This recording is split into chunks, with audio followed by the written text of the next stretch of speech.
দার্জিলিং ট্যুরে আজকে ৩য় দিন। আজকে শুধু দার্জিলিং এর সাইট সিন গুলো করব। ভোর ৩টের সময় উঠে রেডি হয়ে নিলাম। আশা করছি সবাই গেস করতেই পেরেছো কোথায় যাচ্ছি। হ্যাঁ, কাঞ্চনজঙ্ঘা দেখতে যাচ্ছি। এত কষ্ট করে এলাম। উপরে উঠে দেখছি এত কুয়াশা, সবাই অন্ধকারের দিকে তাকিয়ে আছে। ভাবছে কিছু একটা দেখতে পাবে। তো আমি বুঝতেই পারলাম যে আজকে কিছু দেখতে পাবো না। কপালে হয়তো নেই। মাথা গরম করে নিচের দিকে আস্তে আস্তে নেমে এলাম। এসে গাড়িতে উঠে নেক্সট সাইট সিনের দিকে আমরা রওনা দিলাম। নেক্সট সাইট সিনের নামটা একটু শুনলে অদ্ভুত লাগবে, তবে জায়গাটার সাথে সাথে নামটাও মানিয়ে গেছে। প্রথমে দেখে ভাবলাম পুরীর ধবলগিরি মন্দির, কিন্তু সবাই এটা ভেবো না। জায়গাটার নাম হচ্ছে পিস পাগোডা।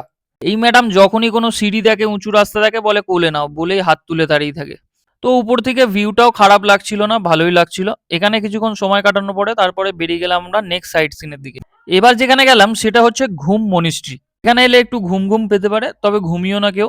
একটা মন্দির আছে, যত সন্দেহ এটা বুদ্ধ মন্দির হবে। আর এটা ধরে একটু আমি ঘোরাচ্ছিলাম, যদি কিছু পয়সা পয়সা পড়ে। এখান থেকে বেরিয়ে গেলাম আমরা বাতাসিয়া লুপ। এই জায়গাটা আমার খুবই ভালো লেগেছে। আই লাভ বাতাস লেখার সামনে দাঁড়িয়ে একটু ফটো তুলে হয়েছিলাম, সেটা কপালে আর জুটলো না, লাভ ধরে টানাটানি করছে। আর আই লাভ দার্জিলিং লেখা, ওটার উপরে তো পোকার মতন কিলবিল করছে লোক। এদিকে ম্যাডাম দেখলাম ড্রেস পরে ফুল তুলতে ব্যস্ত, আর এদিকে বাপ বেটা দুজনে মারামারি করছে।